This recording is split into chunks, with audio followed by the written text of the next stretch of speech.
Antes de entrarmos no conteúdo do livro, vale a pena conhecer quem são os autores. Entender quem escreveu a obra e de onde surgiu essa teoria nos ajuda a compreender por que ela continua sendo tão relevante.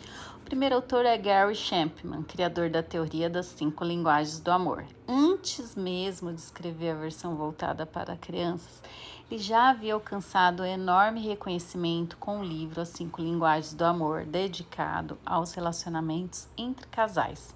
O sucesso da obra impressiona. Ela vendeu milhões de exemplares ao redor do mundo e permanece há muitos anos entre os livros mais vendidos do New York Times. Isso mostra que essa teoria atravessou décadas porque continua fazendo sentido para milhões de pessoas.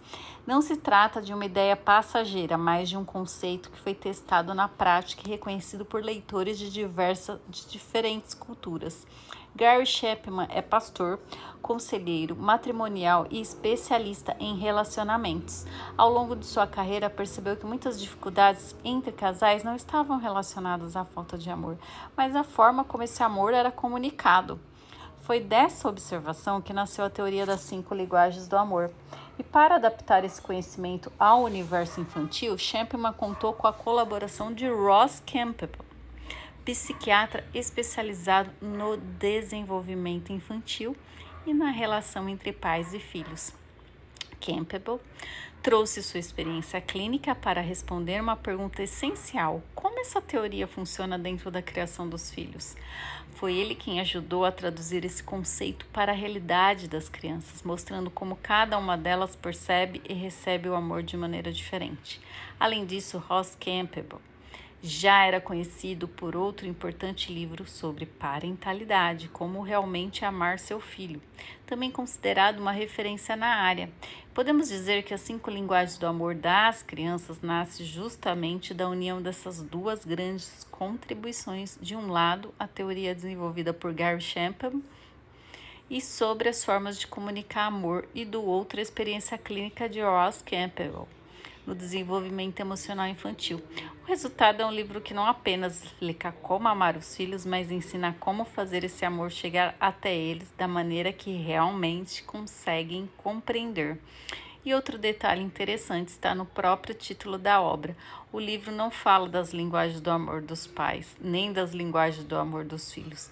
Ele fala das linguagens do amor das crianças.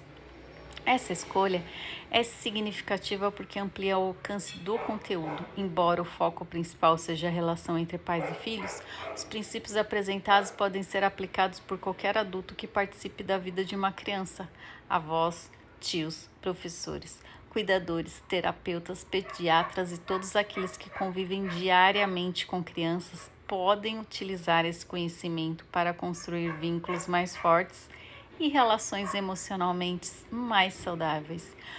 Com esse contexto em mente, podemos finalmente entrar no coração do livro e conhecer as 5 linguagens do amor, que é o toque físico, palavras de afirmação, tempo de qualidade, presentes e atos de serviço. A base emocional que toda criança precisa para crescer. Antes de explicar cada uma das 5 linguagens do amor, os autores apresentam um conceito que serve de fundamento para todo o livro: o tanque emocional. Imagine que toda criança nasce com um reservatório interno que precisa ser constantemente abastecido. Esse reservatório é o que dá segurança emocional, coragem para enfrentar desafios e a força para amadurecer. Assim como um carro precisa de combustível para funcionar, a criança precisa sentir-se verdadeiramente amada para desenvolver equilíbrio emocional. E o ponto mais importante é entender que não basta amar o filho, ele precisa perceber esse amor. Essa é a grande diferença. Muitos pais amam profundamente seus filhos, mas demonstram esse amor de maneiras que as crianças não o conseguem reconhecer. Quando isso acontece, é como se o combustível nunca chegasse ao tanque. A criança cresce com a sensação de vazio emocional, mesmo vivendo em uma família amorosa. Por isso, o livro não ensina simplesmente a amar mais, mas a amar de uma forma que a criança consiga sentir. Amor incondicional. Amar quem a criança é e não apenas o que ela faz. Outro conceito central do livro é o amor incondicional. Amar incondicionalmente significa amar a criança pela pessoa que ela é e não apenas quando ela corresponde às nossas expectativas. É relativamente fácil demonstrar carinho quando tudo está bem. O verdadeiro desafio aparece durante as birras, a desobediência, as crises e os momentos difíceis. É justamente nessas horas que a criança precisa continuar sentindo que é amada. Isso não significa aprovar qualquer comportamento. Significa separar a criança do comportamento. Os comportamentos precisam ser corrigidos, mas o vínculo nunca deve ser colocado em dúvida. O maior desafio dos pais, os autores fazem uma observação muito importante. Nós só conseguimos oferecer aquilo que também aprendemos. Se crescermos recebendo um amor condicionado, aquele que depende de boas notas, bom comportamento ou desempenho, é natural que repetimos esse padrão sem perceber. Por isso, amar incondicionalmente exige um aprendizado consciente. É uma decisão diária. Lembrar que as crianças se comportam como crianças é uma das reflexões mais libertadoras do livro. Esta. Crianças se comportam como crianças. Elas ainda estão aprendendo, ainda não possuem maturidade emocional, ainda não sabem controlar impulsos, ainda estão desenvolvendo autocontrole. Quando entendemos isso, nossa postura muda completamente. Em vez de interpretar cada comportamento difícil como desafio pessoal, passamos a enxergar aquele momento como parte natural do desenvolvimento. E esse olhar produz mais paciência, mais generosidade, mais disposição para ensinar. O amadurecimento acontece dentro de um ambiente seguro. Quando a criança se sente profundamente amada, ela encontra segurança para crescer. Ela vai deixando para trás naturalmente comportamentos infantis, birras diminuem, inseguranças são superadas, a maturidade aparece pouco a pouco. Mas quando o amor é constantemente condicionado ou percebido como instável, esse desenvolvimento emocional pode ficar comprometido. O corpo cresce, a idade avança, mas a maturidade emocional pode permanecer presa em fases anteriores. É por isso que encontramos adultos com atitudes extremamente infantis. O desenvolvimento físico acontece sozinho. O emocional depende da qualidade dos relacionamentos. E como abastecer esse tanque emocional? A resposta do livro é simples, descobrindo qual é a principal linguagem do amor da criança e demonstrando amor exatamente dessa maneira. A primeira delas é o toque físico. É a primeira linguagem do amor, toque físico. Os autores afirmam que costuma ser a linguagem mais simples de praticar. O toque comunica amor de maneira imediata. Um abraço, um beijo, um cafuné, segurar na mão, um carinho, um high five, pequenos gestos carregam uma enorme carga emocional, especialmente nos primeiros anos de vida. Vamos ir lá com o papai, mãe. Quanto menor a criança, mais natural é o toque. Durante a primeira infância, praticamente toda interação envolve contato físico, dar banho, trocar de roupa, colocar para dormir, carregar no colo, brincar, beijar, abraçar. O amor passa pelo corpo o tempo inteiro. É quase impossível não tocar o bebê. O problema aparece quando a criança cresce, à medida que os filhos vão ganhando mais autonomia. Mãe, você não tá falando. Tô indo. Essas oportunidades diminuem, elas passam mais tempo na escola, vestem-se sozinhos, tomam banho sozinhos, já não precisam ser carregadas no colo. Sem perceber, muitos pais deixam de mostrar carinho físico com a mesma frequência. E é justamente aí que precisamos ser intencionais. Criar novos momentos de proximidade. Um abraço antes da escola, um carinho enquanto assiste um filme, segurar na mão durante um passeio, comemorar uma conquista com um abraço.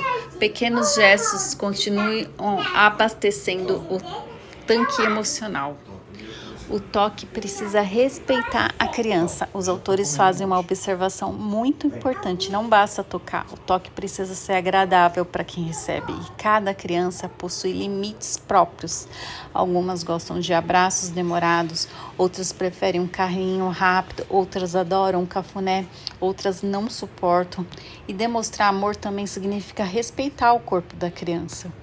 O objetivo nunca é impor afeto, mas oferecer carinho que ela consiga receber com conforto. O toque muda conforme a idade. Na adolescência surgem novos desafios. Os meninos costumam passar por uma fase em que rejeitam demonstrações públicas de carinho, muitas vezes por medo de parecerem infantis diante dos amigos. Isso não significa que deixaram de precisar de afeto. Significa apenas que a forma de demonstrá-lo precisa mudar. Esportes, atividades em conjunto, brincadeiras, pequenas celebrações criam oportunidades naturais de contato físico sem constrangimento.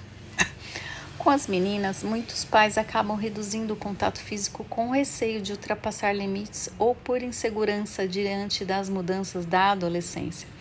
Entretanto, os autores lembram que o carinho paterno continua sendo extremamente importante para a construção da autoestima, da segurança emocional e da identidade feminina. Toda linguagem do amor também pode machucar. Existe um aspecto muito interessante apresentado no livro. A mesma linguagem que faz a criança sentir-se profundamente amada também é aquela pela qual ela pode e sente mais falta de amor. Se o toque físico é sua principal linguagem, agressões físicas, empurrões, beliscões ou até a ausência constante de contato podem causar marcas emocionais profundas. Por isso devemos cuidar não apenas de usar essa linguagem para demonstrar amor, mas também evitar qualquer tipo de atitude que transforme justamente esse canal de afeto em fonte de dor. E a segunda linguagem do amor, palavras de afirmação. Depois do toque físico, o livro apresenta a segunda, que é a linguagem, as palavras. Enquanto o toque comunica amor através do corpo, aqui o amor passa pelaquilo que dizemos. E os autores dividem essas palavras em três categorias principais, que iremos falar no próximo vídeo. As 5 linguagens do amor das crianças. Antes de falar sobre suas ideias, vale conhecer rapidamente seu contexto. O livro foi escrito por Gary Chapman e Ross Campbell, sendo publicado originalmente em 1997. Gary Chapman já era conhecido pelo enorme sucesso de As 5 Linguagens do Amor, voltado aos relacionamentos entre casais. Pastor, conselheiro matrimonial e especialista em relacionamentos familiares, Chapman percebeu que o mesmo princípio também poderia ser aplicado nas relações entre pais e filhos. Assim nasceu As 5 Linguagens do Amor das Crianças, mostrando que toda criança possui uma maneira específica de perceber e receber amor. Quando os pais aprendem essa linguagem, conseguem fortalecer o vínculo, aumentar a segurança emocional da criança e construir uma relação muito mais saudável. É exatamente essa teoria que começaremos a explorar a partir de agora. Vamos lá?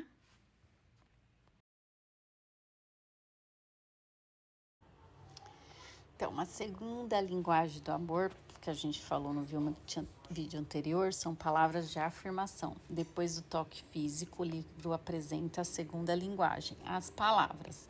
Enquanto o toque comunica amor através do corpo, aqui o amor passa pelaquilo que dizemos. E os autores vão dividir em 3 categorias principais. Palavras de afeto são aquelas que valorizam quem a criança é.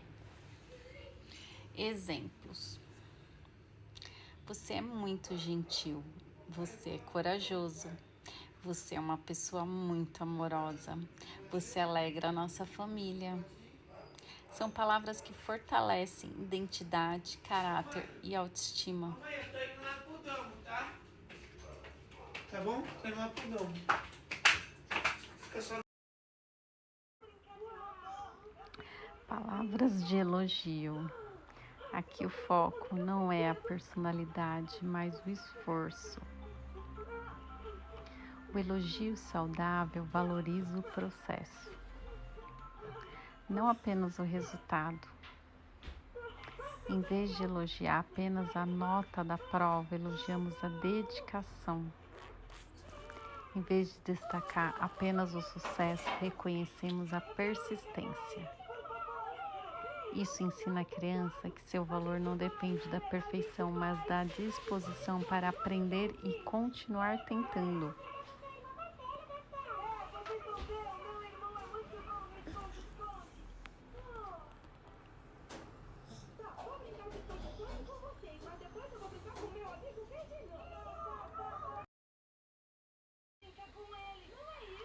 Os autores e a origem da teoria. Antes de entrarmos no conteúdo do livro, vale a pena conhecer quem são.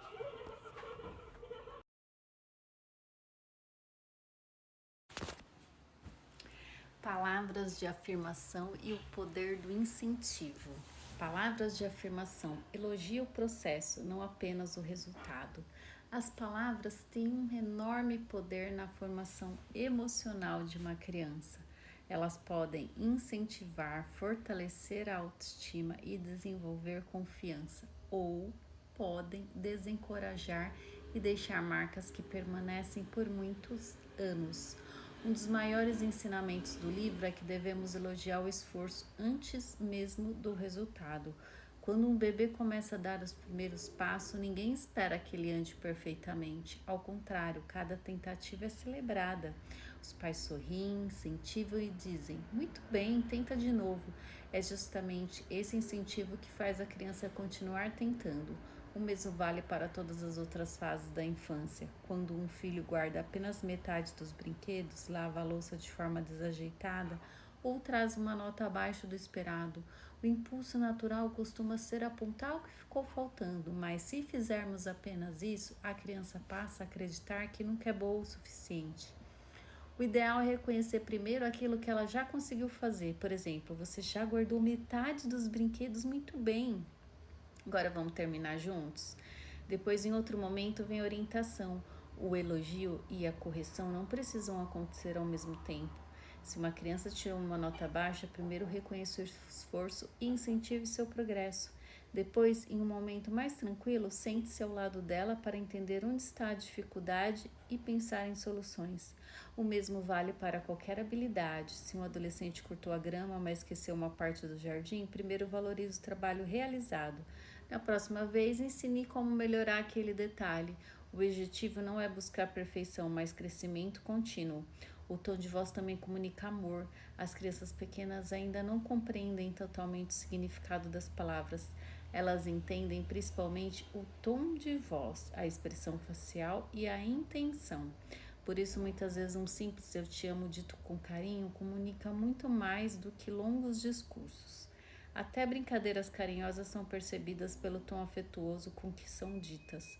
Por outro lado, palavras frias, agressivas ou humilhantes deixam marcas profundas. O elogio precisa ser verdadeiro. As palavras de afirmação só funcionam quando são sinceras. Não devem ser usadas para manipular a criança nem acompanhadas de interesses escondidos. Frases como: a mamãe te ama, agora pega um copo d'água para mim. Eu adoro quando você faz exatamente o que eu quero. Misturam carinho com cobrança.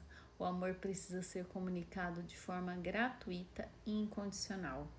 O lado negativo dessa linguagem: se as palavras podem fortalecer, também podem ferir. Apelidos negativos repetidos ao longo dos anos acabam se transformando na identidade da criança. Quando ela escuta constantemente que é bagunceira, preguiçosa, difícil ou ruim na escola, começam a acreditar que realmente é assim. E esses rótulos moldam a forma como ela passa a enxergar a si mesma. Por isso é importante corrigir comportamentos sem transformar erros em características permanentes da personalidade. Critique a atitude, nunca a identidade da criança.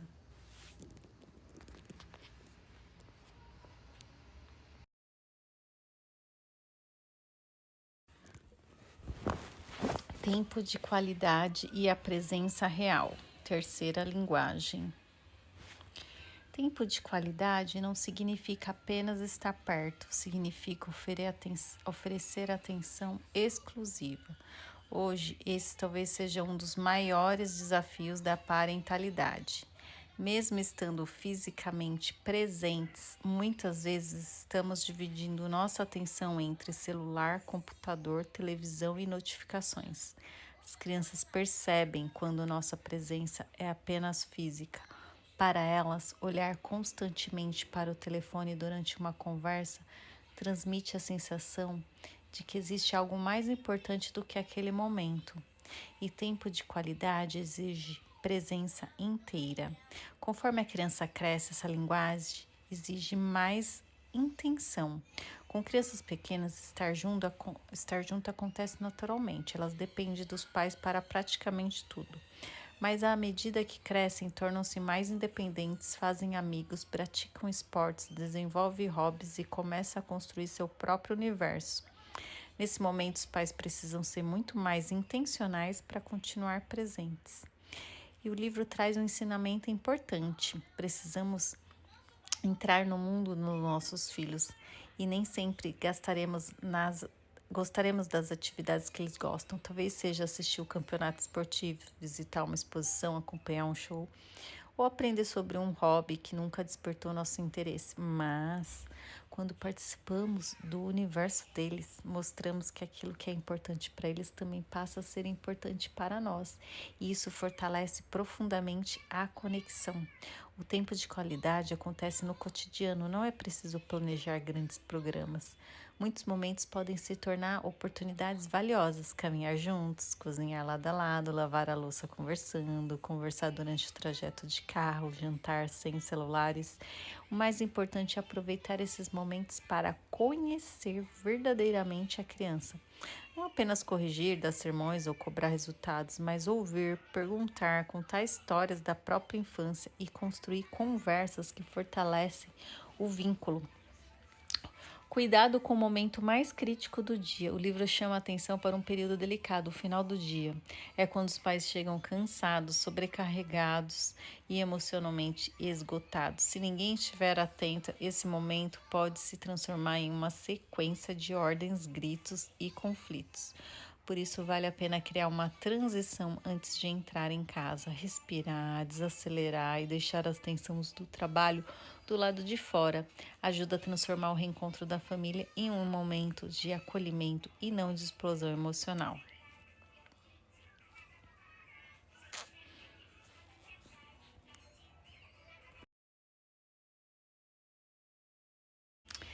Presentes, atos de serviços e como descobrir a linguagem do seu filho. Quarta linguagem, presentes. Presentes são uma linguagem universal de amor. Eles comunicam uma mensagem muito simples. Eu pensei em você. O valor financeiro é o menos importante. Um desenho, uma pedra encontrada durante um passeio, uma flor, uma carta ou um pequeno objeto podem ter enorme significado quando foram escolhidos com carinho. Para crianças cuja linguagem principal são os presentes.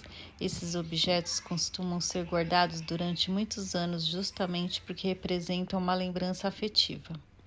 O que realmente importa é a intenção. O presente não deve funcionar como pagamento nem como recompensa. Se ele é dado porque a criança fez determinada tarefa, deixa de ser uma demonstração de amor para se transformar em uma troca. Da mesma forma, prometer presentes para conseguir obediência transforma o carinho em instrumento de negociação. O presente mais poderoso é aquele oferecido simplesmente porque a criança é amada. Os excessos também prejudicam. O livro alerta para 2 abusos muito comuns. O primeiro é usar presentes para compensar a ausência, culpa ou separações. E o segundo, oferecer presentes em excesso. Quando tudo vira presente, eles deixam de ter significado emocional. E além disso, o excesso de brinquedos acaba gerando novos problemas, desorganização, estresse, dificuldade para cuidar dos próprios objetos e perda da capacidade de valorizar aquilo que possui. O objetivo não é oferecer mais coisas, mas oferecer mais significado. E a quinta linguagem é atos de serviço. Talvez essa seja a linguagem mais desafiadora. Ela comunica amor através das ações. Ser pai e ser mãe, em muitos aspectos, já é uma vocação voltada ao serviço. Nos primeiros anos de vida, fazemos praticamente tudo pelos filhos, mas essa linguagem exige equilíbrio. O objetivo não é fazer tudo pela criança, é ajudá-la naquilo que ela ainda não consegue fazer sozinha. À medida que cresce, esse serviço também muda. Em vez de substituir a criança, passamos a ensiná-la. Servimos quando ajudamos a preparar um lanche, mostramos como organizar o quarto, ensinamos a cozinhar, a lavar roupa ou a resolver pequenos problemas do cotidiano. O verdadeiro ato de serviço promove autonomia e quando fazemos absolutamente tudo por nossos filhos, não estamos amando mais, estamos impedindo que eles desenvolvam competências importantes para a vida adulta. E o equilíbrio está em fazer com a criança e não sempre por ela. Uma boa reflexão proposta pelo livro é imaginar o que eu gostaria que meu filho soubesse fazer aos 18 anos. A partir dessa resposta, podemos começar a ensinar essas habilidades desde cedo, respeitando sua idade e capacidade, além de desenvolver autonomia. Nossos filhos aprendem algo muito maior. Ao verem os pais servindo as pessoas com alegria, aprendem que servir também é uma forma de amar. Como descobrir a linguagem principal do seu filho? Não existe um teste definitivo. A descoberta acontece principalmente através da observação. Alguns sinais importantes são: como a criança demonstra amor aos outros? Do que ela mais reclama quando se sente frustrada? O que ela mais pede espontaneamente? Em quais situações ela parece sentir-se mais profundamente amada? Também é importante lembrar que a linguagem principal pode mudar conforme a criança cresce e vive novas experiências. Por isso, o melhor caminho é permanecer atento, experimentar diferentes formas de demonstrar amor e observar quais delas enchem com mais facilidade o tanque emocional do seu filho. Conclusão. A grande mensagem do livro é simples, mas extremamente transformadora. Todas as crianças precisam receber as 5 linguagens do amor. No entanto, existe uma linguagem que toca o seu coração de forma mais profunda. E quando aprendemos a identificá-la e a expressar esse amor de maneira constante, ajudamos nossos filhos a crescerem emocionalmente seguros, confiantes e preparados não apenas para receber amor, mas também para amar as pessoas ao longo de toda a vida.